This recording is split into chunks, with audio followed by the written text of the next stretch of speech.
Hello and welcome to the SurveYOUR podcast with James Baker and John Lever.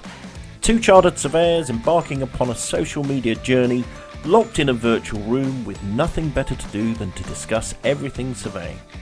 And some things not.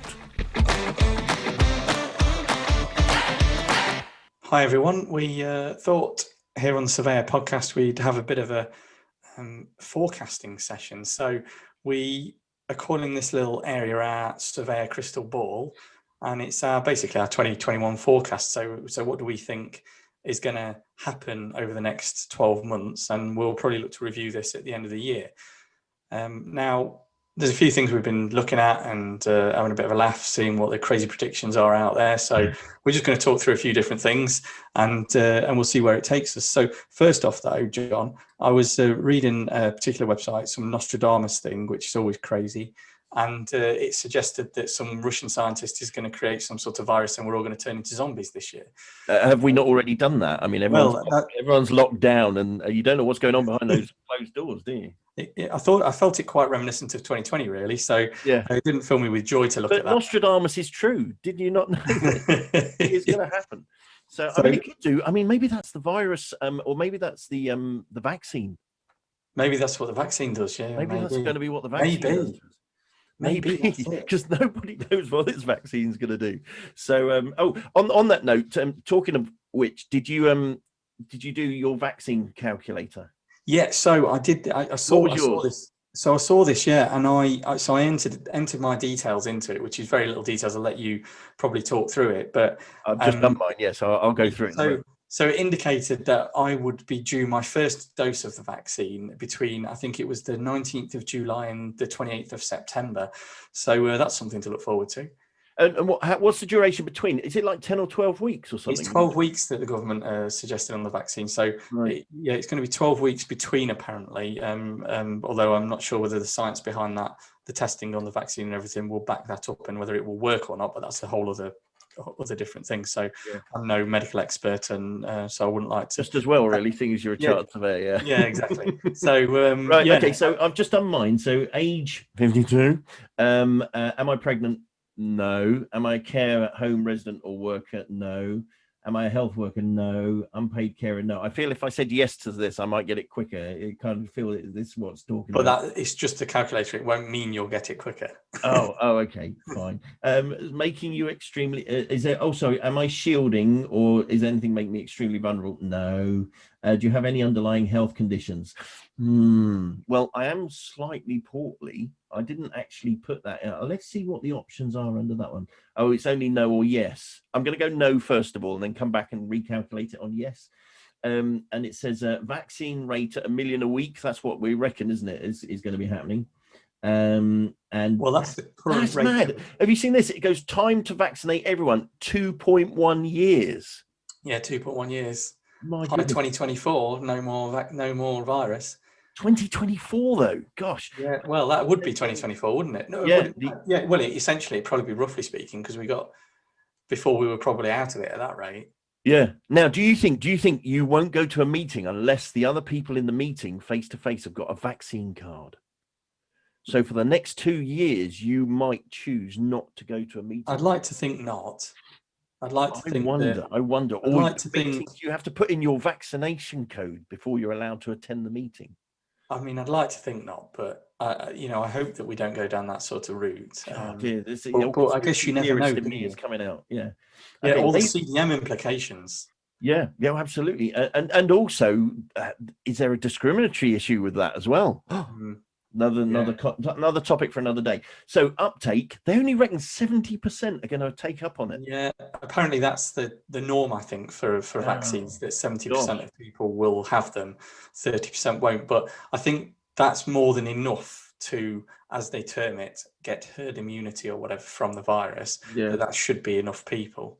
Yeah, but mine tells me I've got 23.5 million to 26.5 million people in front of me. It's quite a long queue, that one. We do like a queue, don't we? Yeah, I had about 30 million people in front of me. It's probably because I'm older than you. That's what it is. So yeah, I'm getting a mid-July to mid-June to mid-July with another go at it around about September to October.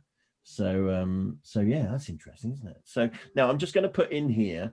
I'm just going to put in that I have an underlying health condition because I'm a fat lad, and see if it makes any difference. Oh, I don't think being slightly overweight, well, I'm not slightly overweight, lots overweight, is going to have a massive impact. However, it has brought it down to 11 to 17 million people in front of me. And that would be in March to May. So I don't think I am, though. So no, I don't think that counts. I think it's for people with serious chronic illnesses. You don't think me being a little bit fat is going to get me further up? I don't think that will get you further up the list. Oh, well, there's a positive in every. There's always a positive there. There's a positive.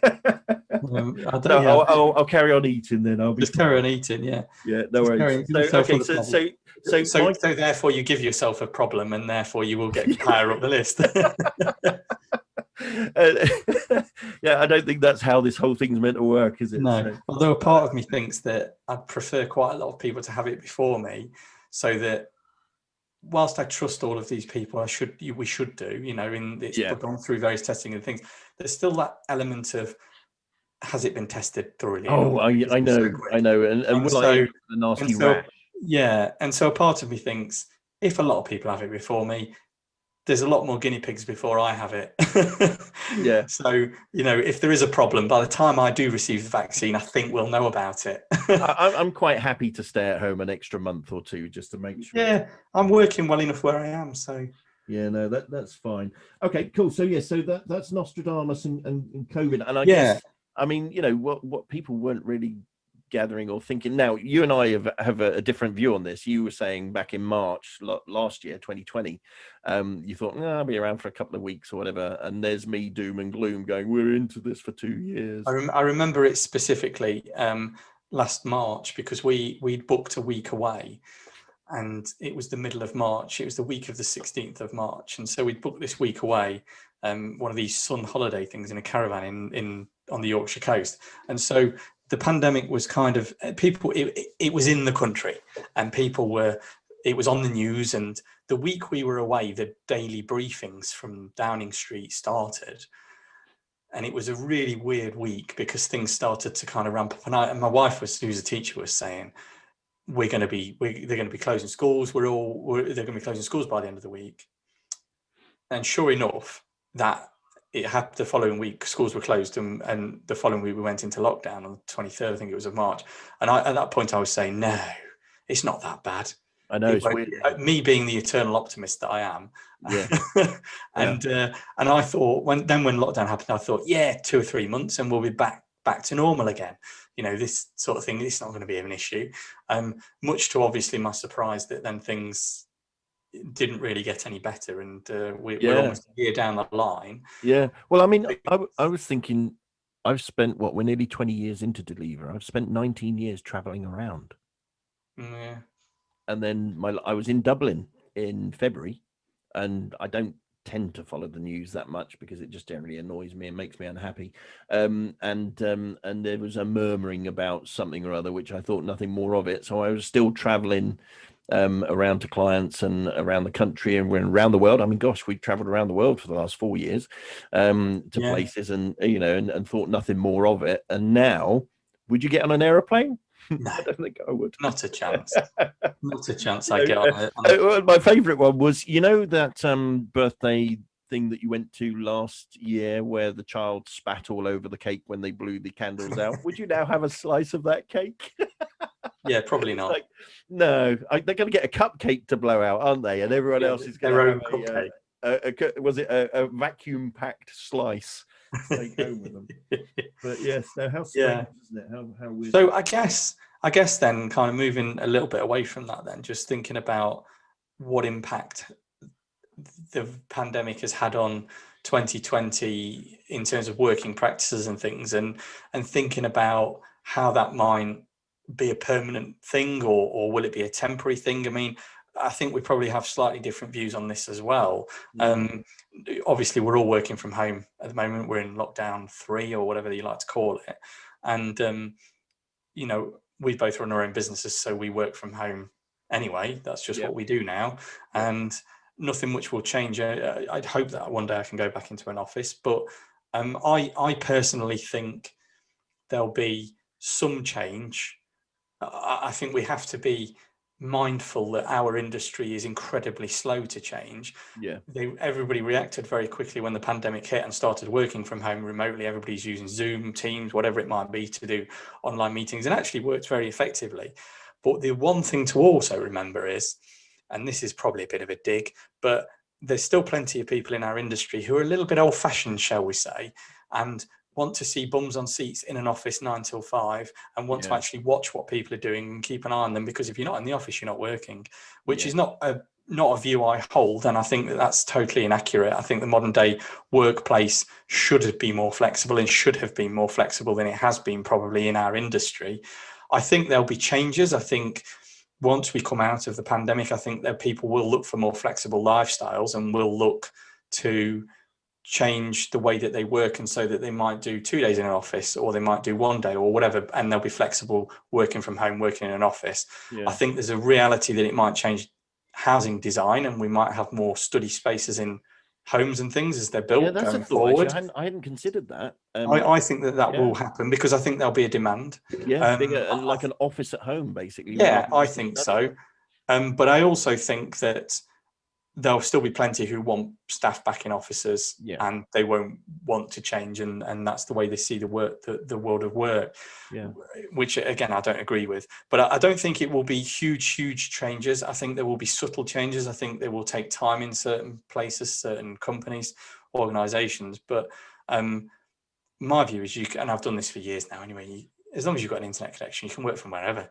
I agree. Cloud-based now. Yeah, I mean, from my business perspective, obviously furlough kicked in March, didn't it? April, and I furloughed all my staff. I don't have many of them, but you know, that did its job, which was keeping my business here. I don't think we'd be here now if we didn't have, or I certainly wouldn't have my staff still. I would have racked it back to just me. But October I shut my office. Because I hadn't visited it in 30 weeks, so there's no point having an office that you're paying for thin air for someone else to kind of breathe. I think you're right. I think things have changed. I mean, like I say, traveled the world for 19 years. I don't see me traveling the world again now for for forever, really. I think the whole business model has changed. I think still we're in a surveying industry where we're a visual industry. I don't think that we're all going to have to, or all going to be able to work from home. No. And I think even in my world, which is more sort of training and development, I think clients are still going to want me to attend, but there's going to be a risk assessment that I would never have considered before. And there's going to be a cost benefit analysis sort of looked at and gone, well, okay, if you want it online, it's this much. If you want me to come to you, then there's going to be probably danger money involved. I don't know, it's just thinking about it. Do I want to go to how many people are in the office? What's the space we've got? What about, I was thinking about this the other day. At the beginning of lockdown, it was like, oh, we're going to have all this office space available. What we're going to do? Nightmare. People who own office buildings aren't going to be able to lease them, blah, blah, blah. And then partway through, it's hold on a minute, you can only put half or a quarter of the occupancy in the office anyway. So actually, we haven't got enough office space. To now being, do you think open plan office is the way forward? I don't know really what the answer is. I do think the office has been changing in terms of workspace for quite a number of years now. It's but very much gone to hot desking and all this, hasn't it? That, as I look at it through my career in places I've worked, has been changing slowly, very slowly. Working in the East Midlands and also spending some time working in London, there was a vast difference between the workspace in London to the workspace in Nottingham, for instance, or Derby. Huge difference as to what the workspace was. And I know that now has transferred probably more so up into the East Midlands and probably other parts of the country, but what will the workspace? There's still going to be a need for offices. I don't think that's going to go away. I think people want to interact with other people. I think that's the one thing that we've probably all struggled most with the pandemic, and I think people will crave the attention, the interaction with other people. And so I think that the office will still have a place. I think people will go back to working in offices, but I just think it will be more flexible. Yeah. Do you think it'll be hot desking though? Would you want to go and use a desk that someone else used yesterday?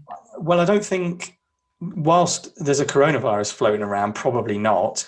But that said, I like my own space anyway, John. So I've never really liked hot desking. Yeah, well, I don't really like people anyway, so I'm quite happy to stay at home. Never leave those four walls. Yeah, so Yeah. I think there will be some of that though. I think Yeah. there will be people, and that might change things. But it will be a case of, I think, maybe hygiene in offices and cleaning process will just change to make sure that they are completely cleaned properly. Yeah. Or the vaccination program is incredibly successful and the coronavirus just disappears. COVID-19 is no longer. And do you think everyone then gets all complacent again? Yeah, completely. Everybody will get complacent as soon as you look at what happened in the summer. Everyone will get complacent. Everyone will get complacent. And you know what? A part of me thinks, why not? Because actually, we all want to live our lives, don't we? We don't want to be regimented, cooped up and everything else. So I don't see that as being a problem. And hopefully that will be the world that we re-enter one day. I'm still optimistic that will happen. But I'm an optimist, so I might be wrong. No, I am as well, but it's interesting, isn't it? I mean, if we're trying to think about our predictions for 2021, don't really know. What about I think furloughs obviously delayed potential redundancies, so I'm wondering whether we might see a swathe of those. Now, normally in a recession, and let's look back to 2008, 2009, which was the last big one for our industry. I mean, it's quite nice to have gone through a recessionary period, not being the central impactor, as it were.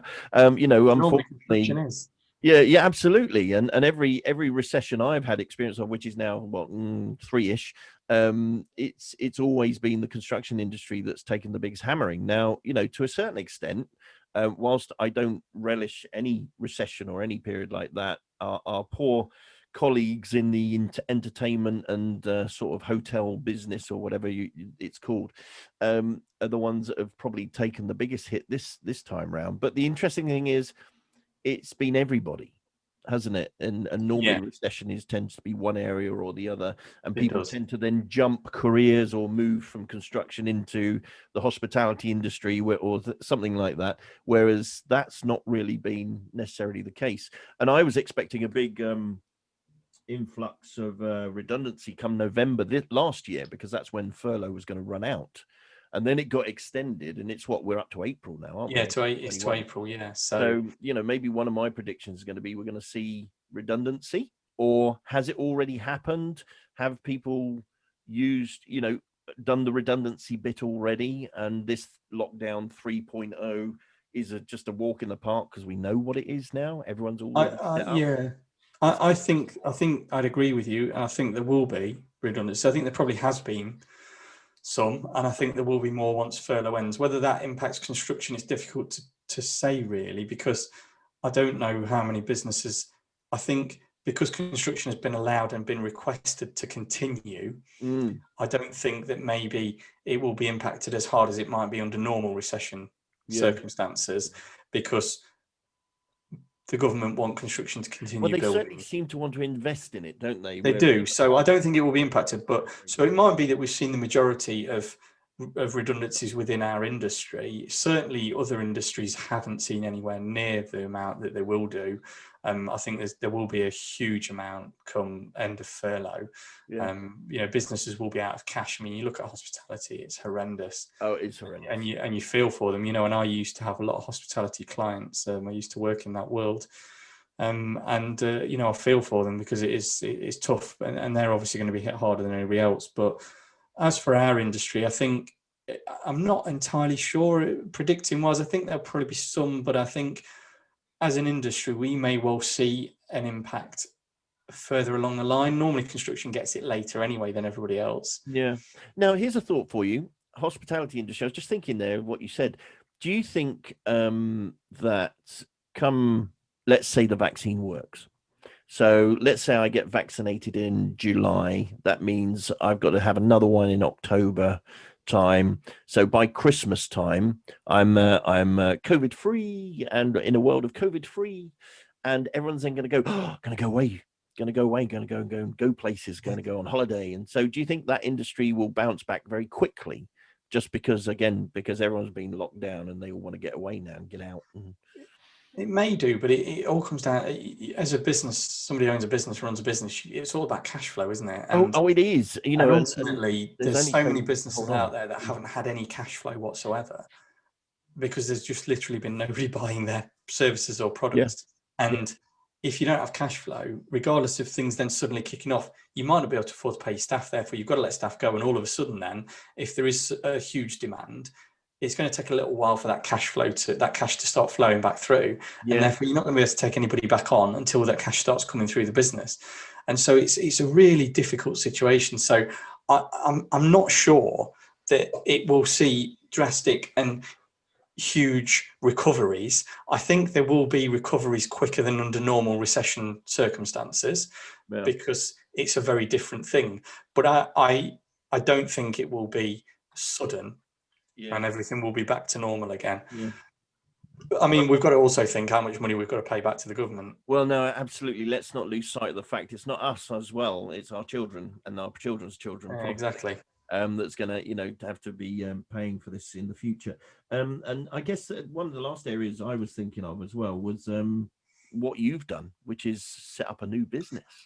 Yeah. So, and I've seen one or two people do the same as me. And it's funny, actually, because talking about lifestyle and things, that was one of the reasons I did it, to change, to have more control over my own lifestyle.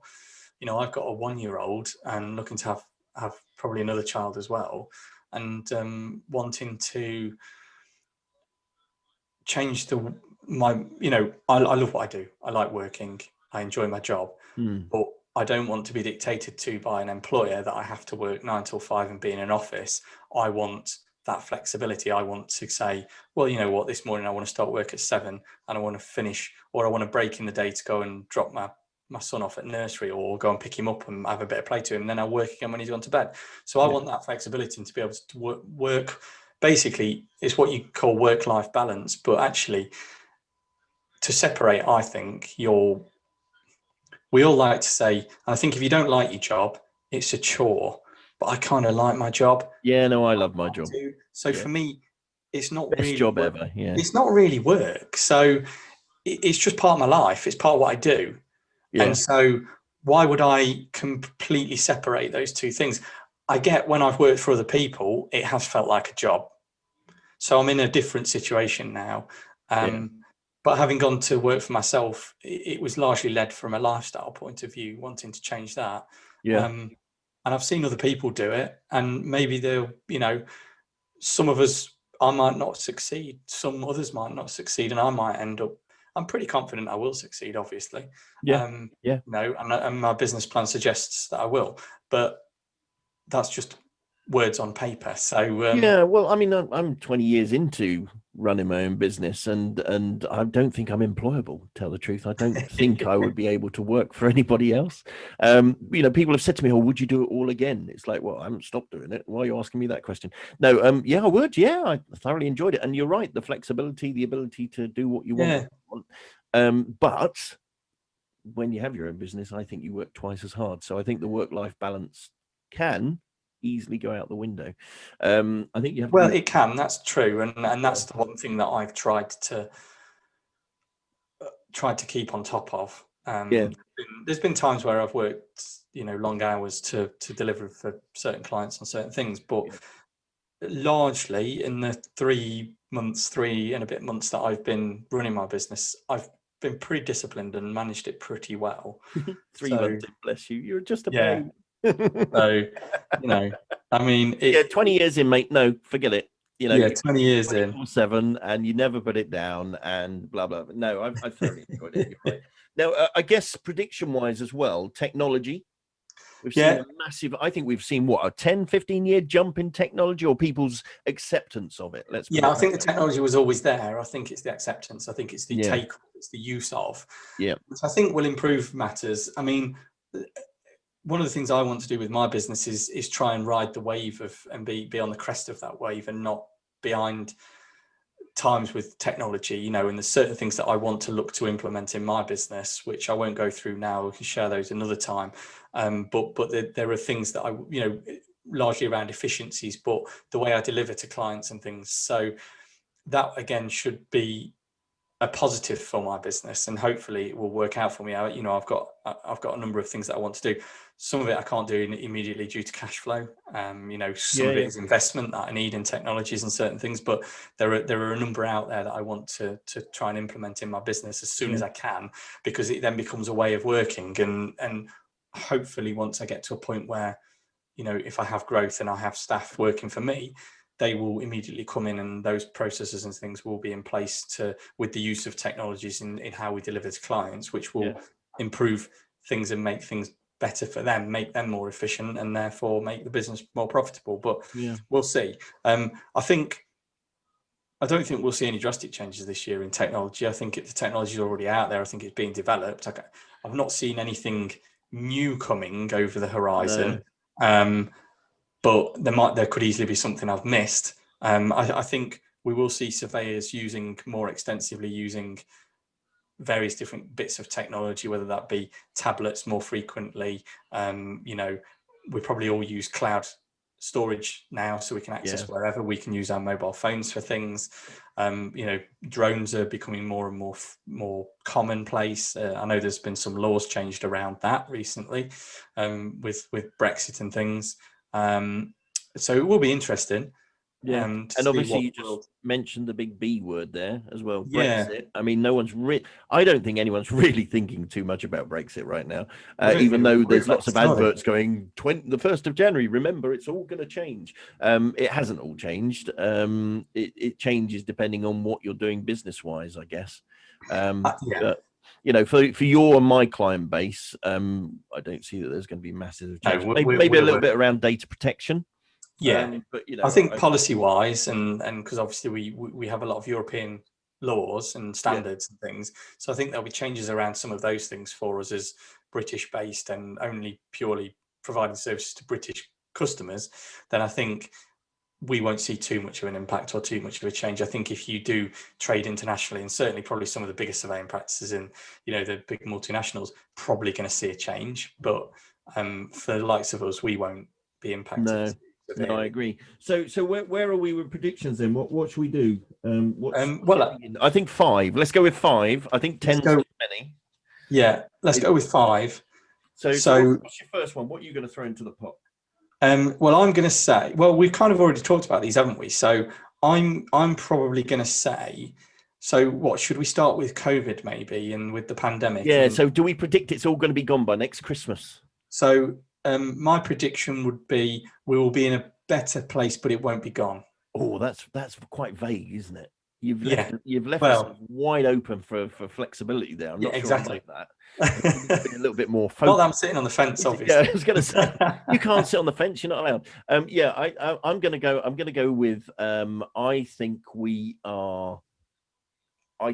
the vaccinations aren't going to. We're not going to see much of an improvement until middle of next year.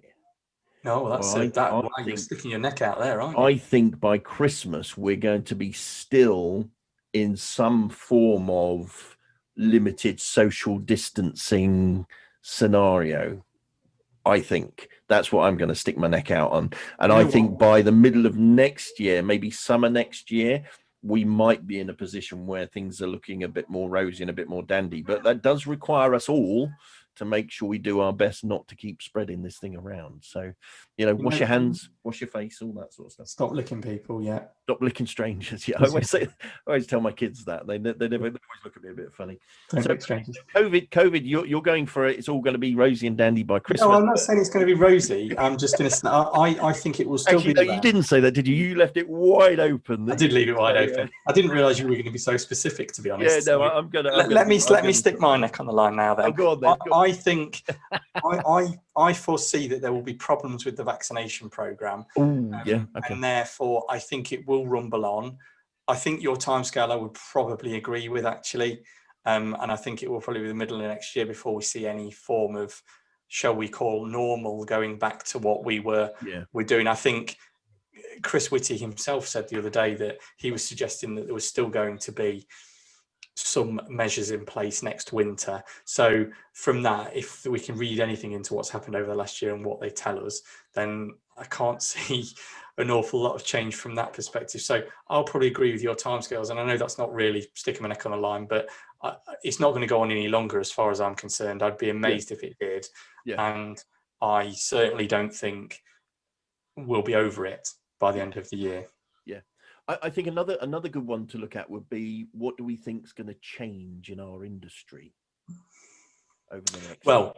So if we touch on the whole world of work, the workplace, so I think that I think the change there will be that we'll see, and I'm not going to say a 50-50 split, because it might not be. It might be a 70-30 split in terms of employers and businesses. I think we'll see, I'm going to say the majority of businesses looking at offering their staff far more flexible working conditions.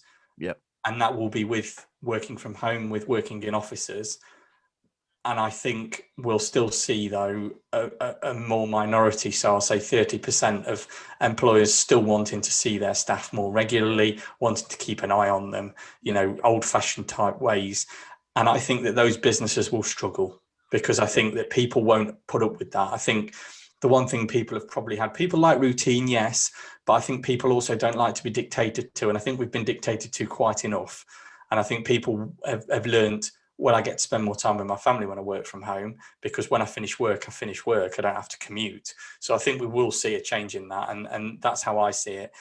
I think that will be, as the year goes on, as restrictions lift, shall we say. So maybe back end of this year into next year, we'll see far more employers offering far more flexible working conditions. Yeah, that's really interesting as well, because from my business perspective, where I was going out to clients and they were bringing their staff to their office and from around the country or whatever it might be, and now me going, well, the whole business has now gone online. I think that will work nicely for me, actually, because the flexibility means that I will be touching people a lot more through the online mediums, rather than us all getting together in set locations. And also I think, given recessionary sort of cash flow and everything, it's a cheaper option as well. I agree. You're able to immediately cut 10% off pricing, and I think sometimes as an industry we have a habit of going 2 hours down the road for a meeting that takes half an hour. Yes, human face-to-face interaction is vitally important, especially if it's a new client. If it's somebody who you've got an ongoing relationship with, why travel 2 hours or whatever it might be, and lose a chunk of your business time that you could be earning fees, when actually you could just jump onto Teams or onto Zoom or whatever it might be, that whatever it is you use as a business, and actually have those conversations. Because travel is not always essential, and I think we will see that people will realize that travel is not essential, and I think you'll find probably businesses will factor that into their fee proposals for work for clients, particularly where they've got clients that they've got long-standing relationships with. Obviously yours is different, yours is a training business, so very different. There's certain elements of what I do that I have to go out. Yes, well, it's visual, isn't it? You've got to go and see it. You can't do it from a photograph. Building surveyor. I can't do a building surveyor from a Google. I have to go out and see the property myself. So but I do think that I think there will be some changes from that perspective. So was I specific enough that time? No, that's cool. So I think from an industry side of things, then, so working practice we think is changing, and for the better, maybe. I think there's also an element of sort of corporate social responsibility in there as well, about health and safety, people traveling long distances. I think that's going to be a big tick. Certainly things like young families, maternity leave, paternity leave, all those sort of things will where we've seen a slow change over the years, haven't we, of that.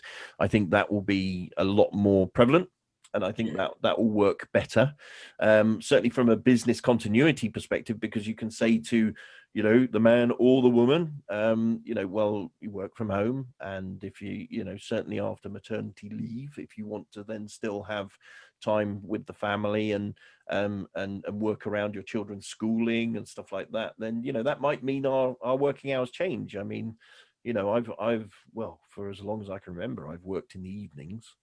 and at weekends because I do other things. As long as I've known you, John, you've worked over with the evenings. kids, And when you say yeah. evening, sometimes you mean the middle of the night. Well, early morning. I'm very much a night owl, it has to be said, and I think we've talked about that before. So, okay, so we've got a couple in there. So, COVID, we've talked about workplace and changes. What other things? What about sort of, I don't know, what world changes? Do you think there's any world changes? What about travel? I think I don't think travel will this year will get back to anywhere near what it has been. I don't think. Going back to your prediction really about the pandemic and the impact of that, I think you're well into next year before travel is even. Yeah. There's obviously going to be plenty of people out there who just want to get on holiday and go and travel, and there'll be loads of people that do want to do that. But I think there'll still be the vast majority of people out there who will be a little bit wary about it and getting on an aeroplane and going and traveling. And the one thing that could impact that, which is obviously something that I know nothing about, is what about travel insurance? Well, It's going to cover you for pandemics and that sort of thing. And if it isn't, then, or you're going to be paying a huge premium, are people going to be priced out of travel if they want to take that extra precautionary measure? Yeah. I was thinking a bit closer to home, I was really getting into public transport, trains to places and, and buses. And I'd go to London and go on the bus. It was very exciting. Now, you see, again, I'm not going to go anywhere I can't drive in my own car. But my mindset is now moving towards electric vehicles. So it's interesting how, we might be forced back onto the roads rather than public transport. But unless public transport changes and you become your own little bubble cubicle or whatever. Remember the trains used to have your own little yes. Are you old enough that you can remember a train where you'd have your own little compartment? Just about. Yeah, sadly I was a very young boy, yes. Yeah, but that maybe it goes back to that. I don't know. And as soon as you walk out, it expressly cleans the whole area and you go and sit in a puddle when you go back in it.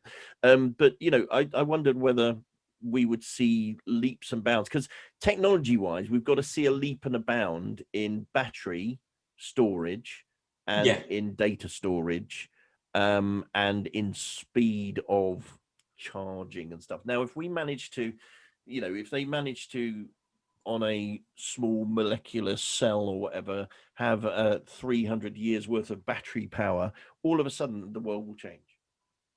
Yeah.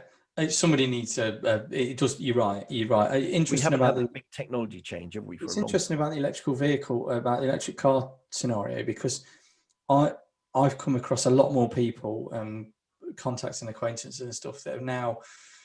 I can think of 3 just off the top of my head who last year bought an electric car.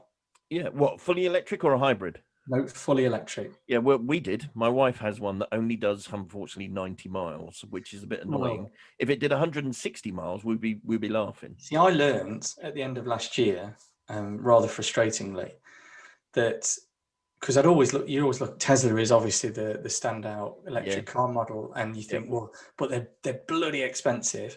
Well, one of their models, and I don't know which one it is, they significantly reduced the price of it to about. I think it's the Model E or something. They've called it. The Model X is about 100 grand, but the Model E is about 30 or 40. And it might be that model that I've seen people buying, but it was a family car. But I mean, even then, the range on those still, if you're doing huge travel for business and stuff, it's not going to be great. Well, no, it's actually all right, because if you think about it.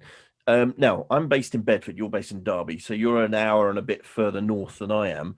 But on the current mileage now, I think it's about 320, something like that, before you need to charge it up. That's Newcastle. One way. One way, but it's only half an hour. You'd have to find a charging point. Yeah, but Tesla or whatever. Yeah, Tesla have got loads at motorway services. If I did it, you're right. I'd buy a Tesla because I'd want a Tesla. But so would I. I think it's an interesting one that we go. We were all the mindset of moving to public transport, moving away from cars because of the fossil fuels. Now to going back the other way. I mean, I drive a Chrysler Voyager, so I'm not very ecologically friendly at the moment, but I'm looking for what's the next electric version of a vehicle that big. And it looks like Mercedes are the ones who are doing it. So, but at the moment, they're very expensive because it's all. They're very expensive, yeah. I mean, 5 years down the line, when I'm ready to have one. I think it will be quicker than that. I think we'll see a change in pace with that. I think people will view that and look at it in a different way. Or maybe Especially, even government grants. well, and yeah, because I think the government will have to, but also I think in on the basis that we've seen people's work, or we're talking about people's working practices and traveling and everything else changing. I think as part of that, the advent of electric cars will increase, because I think that they are inevitably going to have to be cheaper. Yeah. Obviously, it's always led by Tesla, but he, old Elon Musk, bless him, loses his shirt every time he makes a car. So, he's not really interested in making money out of it. No. His interest is in changing the whole industry, Yeah. which I think he will do, because he's obviously got the money to be able to do it. And I think if he can then offer a very nice car for whatever it is, 34K, which is obviously a lot of money to some people, but probably a lot of people in our professional world, not, there's a lot of people who could probably afford that. Yeah. Then if we're looking at that, then maybe, it will change, and therefore other manufacturers will have to give cheaper price points, because otherwise they won't sell cars. No. So I think it will change. I think it will take, but I do think that things that have happened might accelerate that a little. Yeah, I mean, if we could get battery technology, that'd be awesome, wouldn't it? If you could get battery technology to a point where you could do. You mean if you could get an iPhone or something? You mean if you charge your iPhone, it lasted a few days rather than just rather than half a day and then you have to charge it again. Yeah. I think that's kind of an interesting area. So I think on the issue of travel, and both local and international, I think you're right. I think it's going to be quite quiet. And I think, people working from home, are you going to need 2 cars in a family? Exactly. 2 cars in a family? Things will change, won't it? We've got 2 cars, and normally I cover lots of miles, and my car in the last... I have to keep charging the battery because mine's sitting on the drive all the time. So my car in 3 months, I think, has done 1,500 miles.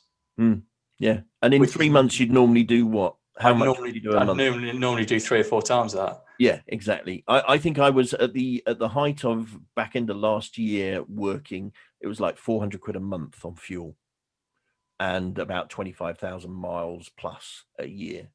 In the last year, probably, we haven't gone anywhere. Probably a couple of thousand miles. Yeah. Trips to McDonald's. That racks it up after a while, I suppose. But no, interesting. So have we got our 5 yet? I've got COVID. I've got the workplace. We've got travel. That's only 3. God. That's only 3. Well, let's look at the others then. So we've said the workplace, but there's other areas around what we do. So do you want to make predictions around furlough or around redundancies? Yeah. Do you think furlough is going to extend past April? I'm thinking it might, but only a month or 2. Right. I think furlough will extend. It's got to stop at some point, though, isn't it? It's got to stop. But otherwise, we have one client, and that's the government. Yeah. I think it will extend, and I think the length of its extension will be very much dependent upon how successful the vaccine program is. Yeah. Okay. So I think they're saying, I think today, that they've done 1.5 million vaccines in the first 2 weeks. So they're suggesting that they're going to get up to 2 million a week or something. So that's obviously significant more than they've done in the first 2 weeks. But given I think they did 130,000 last week in the first week, then they've done a significant amount more this week. So they're on the right track, and there's obviously more and more vaccines becoming available. So I think that will dictate what happens. But I suspect that the furlough will be extended by a month or 2. It might not look like it does now. It might be changed slightly, but I think unless they can open hospitality, and they've got to keep them in place for hospitality and entertainment industry that cannot open, those businesses that cannot open, they've got to keep it in place. So I think it will extend, but it may look different, and it may be only for certain types of business. I mean, at the moment, where were we? So November, we were fully furloughed, all the staff. We then brought them back in November time, half-time, part-time. They're still part-time, so 50%. But I think in the next couple of months, I want to at least get one member of staff back up to 100%. So won't have to be in a position to call on government funding to keep the staff in jobs, as it were. So hopefully that's my sort of hopeful estimation of where we're going. So hopefully we'll see an improvement that can be the case, because it really is. You're right. It's there for the entertainment industry, and also for small businesses like ours, really. Well, you say that. I mean, as a small business, an individual who runs a business and is the only individual who works in the business, I've got literally no support from the government. So, well, no, but I mean, once you start moving to but yeah, once you've got members of employees, staff, then it's I mean, cash I unfortunately had to let one go, but it was not a pleasant experience. Never is when you have to unfortunately put people out of work. But to keep the other two, we wouldn't have been able to do it without furlough. So we've got 4 predictions then. So furlough, were you saying furloughs? What do you think it's going to extend to the summer? It'll be another 2 months, mate. I'm going to say 2 months. Well, that's the summer. That's June. But I'm going to say 2. I'm going to be specific. And you're going to be specific. You're going to put your put your money where you're going to say furlough will be extended. So it's extended till, is it the end of March or the end of April?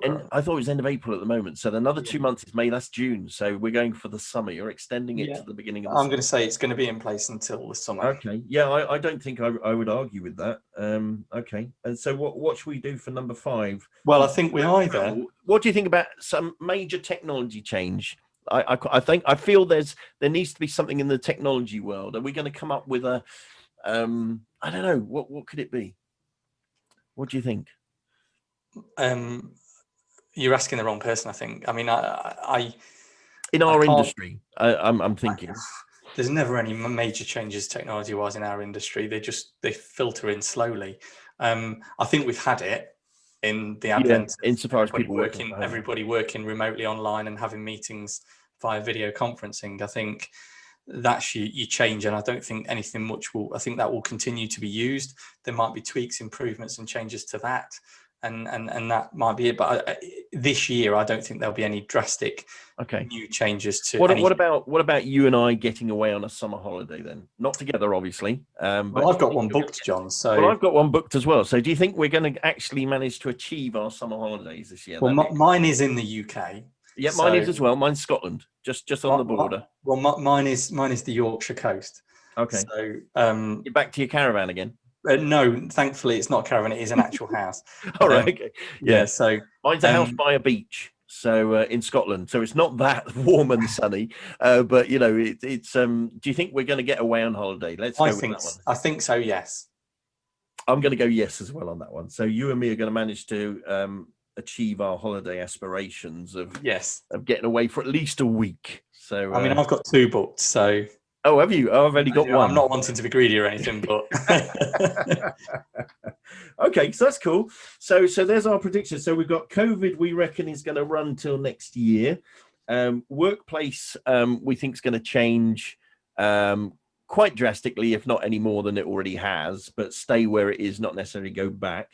Travel, we think not a chance. Nothing's happening on the traveling front. And if, like I say, if I could buy myself an electric car tomorrow, I think I would. But it would have to be the Tesla Model X, which is 120 odd grand. So that's never going to happen. No. Furlough, we reckon we're putting our feet firmly on the ground on that one for June. Yeah. And holidays, you and I reckon that we're going to get away to our planned holidays. When's yours? I think mine's middle August. I think mine is. Mine's beginning of August. Okay, so that's good. So we're both in exactly the same sort of time slot as well. I will have been vaccinated. You won't have. No. Well, I may have been, because my window is the 19th of July. Oh, you might just get in. I might just get in there. You never know. Cool. All right. Well, I'm quite pleased with that. I wasn't entirely sure what our predictions could possibly be, but we've got 5, I think, relatively strong predictions there. I mean, I would say just before we finish this. Oh, is this you now caveat? No. I'm just starting to shiver. You said in the summary there that COVID will be gone. I don't think COVID will ever go. I think it will change and mutate. No, I meant by middle. I know what you meant, but I'm just clarifying because there are some pedantic people out there. Well, it is recorded, isn't it? Yeah. So yeah, we can always go back and listen to it again. Okay, that'd be cool. But just think, what could go wrong? So December we'll review this and just see how wrong we were. Yeah, and that we've got now, unfortunately, and we're all myriads zombies. of people of zombies walking I mean, around. of course, we outside our won't be houses. recording our podcast as zombies in December. Yeah. Oh no. Yeah, we didn't do that. Well, maybe we'll revisit it then. Do you think we should do a 6-month review, or should we do a 12-month one? Well, we could probably review it as our milestones hit. Yeah. Let's so do like, that. has furlough finished? Yeah, Has yes. so we could review it as we see at the relevant times throughout the year. But we'll do a full review, I think, at the end of the year. I think that sounds like a good plan. Fantastic. Good. I think we've achieved. Brilliant. Hello there, and thank you for joining us for our latest episode of the SurveYOUR podcast. We hope you enjoyed listening to it as much as we enjoyed making it.